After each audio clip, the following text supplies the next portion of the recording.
The old Ford pickup grumbled a familiar tune as Ilara steered it off the main highway, the two-lane country road narrowing to a path bordered by ancient oaks and tangled blackberry bushes. 3 months. 3 long months she had been away, burying her aunt in Arizona and then wading through the labyrinthine bureaucracy of estate matters. Her own home, a sturdy, cedar-shingled house that had stood sentinel on a slight rise for 50 years, felt like a distant, comforting dream. As the road curved, revealing the familiar stretch of land that bordered her property, Ilara frowned. Her brow furrowed, a deeper crevice forming between her keen, sun-weathered eyes. Where the old farmer's field used to sprawl, a patchwork of fallow earth and scattered wildflowers, now rose a cluster of structures. Not structures, really. Boxes. Bright, perfectly symmetrical boxes of pastel stucco and vinyl siding, lined up in neat, unnatural rows. A sign, freshly planted with a manicured flower bed around its base, declared, Willow Creek Estates, a premier community living experience. Below it, in smaller, almost apologetic font, was the acronym, OWA. Ilara slowed the truck, her foot hovering over the brake. This was new. Terribly new. Her property, inherited from her grandparents, predated any modern development by decades. She was a holdout, a stubborn patch of wild amidst encroaching suburbia, buffered by a small, winding creek that had always marked the unofficial boundary between her land and the lower, flatter fields beyond. She parked the pickup in her gravel driveway, the crunch of stones under the tires a welcome sound. Everything else was the same: the scent of damp earth and pine, the rustle of leaves, the distant call of a hawk. But from her front porch, the view was drastically altered. The uniform roofs of Willow Creek Estates now dominated the horizon, stark against the backdrop of the distant hills. Prefabricated. She could tell just by the cookie-cutter sameness, the slight plastic sheen to the windows. They had sprung up like mushrooms after a rain, fast and cheap. Over the next few days, as Ilara unpacked and reacquainted herself with the rhythms of home, the OWA became a constant, low thrum of annoyance. She saw landscapers meticulously trimming identical bushes, heard the distant whine of leaf blowers, and occasionally spotted a resident walking a small, designer dog on a leash, looking vaguely lost. She was too far, physically and spiritually, to be involved with them. Her property was a historical anomaly, its legal standing clear and unassailable. She was not a part of their community. But as the days bled into weeks, a deeper, colder knot began to twist in Ilara's gut.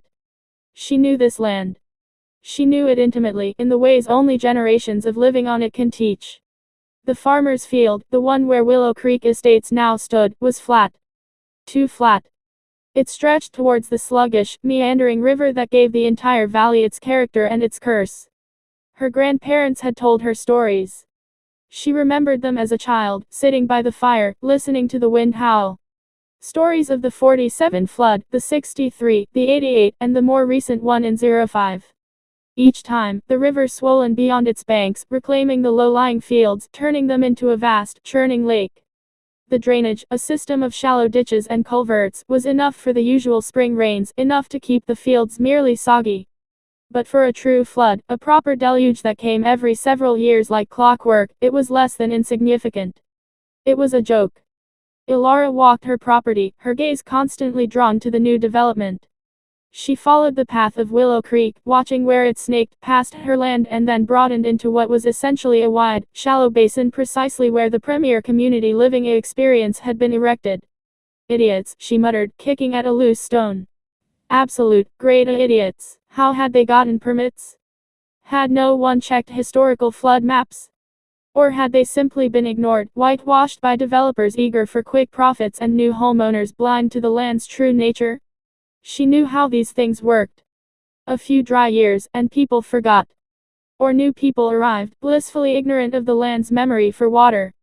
She considered calling the county, or the developers, or even somehow tracking down the OWA board. But what would she say?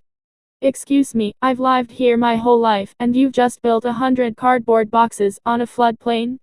They'd laugh her out of the virtual office, accuse her of being a NIMBY, an old crank resistant to progress. Besides, the too far to deal with the OWA directly wasn't just physical distance, it was a philosophical chasm. She was an outsider, firmly rooted in the old ways, while they represented everything she mistrusted about modern, artificial communities. Her voice would simply be a solitary, unheard whisper against the roar of new construction and property values. A week later, the sky began to change. Not subtly, not slowly. It was a rapid, ominous shift. The azure disappeared, replaced by a bruised purple gray that pressed down on the valley. The air grew heavy, thick with moisture and an unusual stillness. The creek near her house, normally a gentle murmur, picked up a slightly faster current, its water already a murky brown from distant runoff. The evening news confirmed her fears.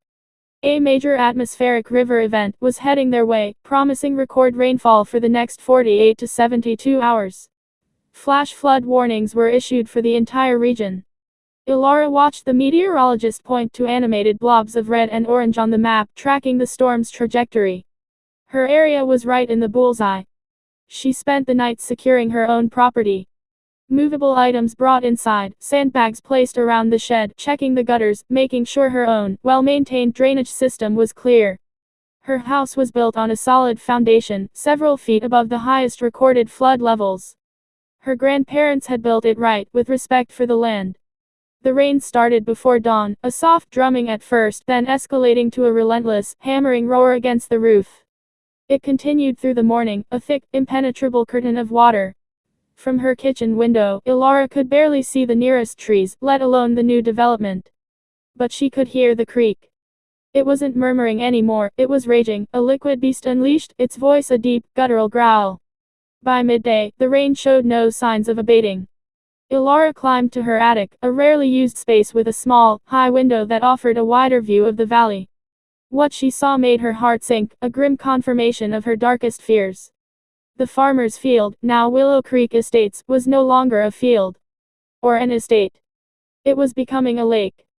The water, brown and churning, was creeping relentlessly up the foundations of the pastel houses. First, the lawns disappeared. Then the flower beds. The perfectly manicured bushes were swallowed whole. Then, the first few inches of stucco. The cul-de-sacs, designed for suburban ease, were now canals. She watched, mesmerized and horrified, as the water rose. It wasn't a gentle, slow inundation. The sheer volume of rain, funneled by the natural contours of the valley and exacerbated by the wholly inadequate drainage, was turning the entire development into a disaster zone. The prefab homes, lightweight and likely not anchored for such conditions, began to strain. A sharp cracking sound reached her, even over the din of the rain. One of the homes, a bright yellow one near the lowest point, visibly shifted on its foundation. A moment later, another, a pale blue, seemed to list precariously, water swirling around its base like a hungry maw. The sight was surreal, like a child's toy village being dismantled by a giant. She saw movement, figures in the deluge. Some residents, too late, were trying to salvage what they could, wading through waist-deep water, their faces a mixture of terror and disbelief. They hadn't known. They couldn't have. They had bought into a dream, a premier community, sold on brochure photos of sunny days and green lawns, never knowing the land's dark history, its cyclical hunger for water. Ilara could only watch. She felt no joy in being right, only a profound sadness, a weary resignation. The earth always had the final say. It always remembered. These houses, these flimsy structures built with no respect for the land they stood upon, were not going to last. Not this flood, not this way. They were already disintegrating, their veneer of newness washing away with the tide, revealing the cheap, temporary nature beneath. The storm raged through the night, a symphony of wind and water. Ilara stayed awake, listening, occasionally peering out from her attic window. By morning, the rain had finally subsided, replaced by a gray, weeping sky. The valley was utterly transformed. What had been Willow Creek Estates was now a vast, muddy expanse of water, dotted with debris.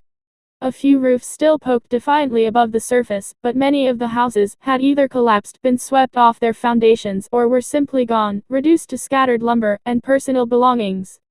The small road leading to the development was impassable, a raging torrent of brown water. Sirens wailed in the distance, a mournful chorus signaling the slow, painful process of rescue and recovery. Helicopters thumped overhead, their blades churning the heavy air. Ilara knew what they would find. Despair, destruction, and the bitter taste of a dream drowned. From her porch, Ilara looked out at her own property. The creek, though still swollen, was receding. Her house stood firm, a testament to foresight and an understanding of the land. The old oaks around her home had weathered countless storms, their roots holding fast. She poured herself a cup of coffee, the steam rising into the cool, damp air. Willow Creek Estates was gone. Wiped clean by the very ground it had been hastily built upon. It was a harsh lesson, one that nature had delivered with brutal efficiency. And Ilara, the solitary homeowner too far to deal with the ower, had been there to witness it all, a quiet observer of a tragedy foretold. The land, she knew, would eventually heal, reclaim its wildness. But the memory of the houses, and the folly that built them, would linger for a long, long time, a cautionary tale whispered on the wind.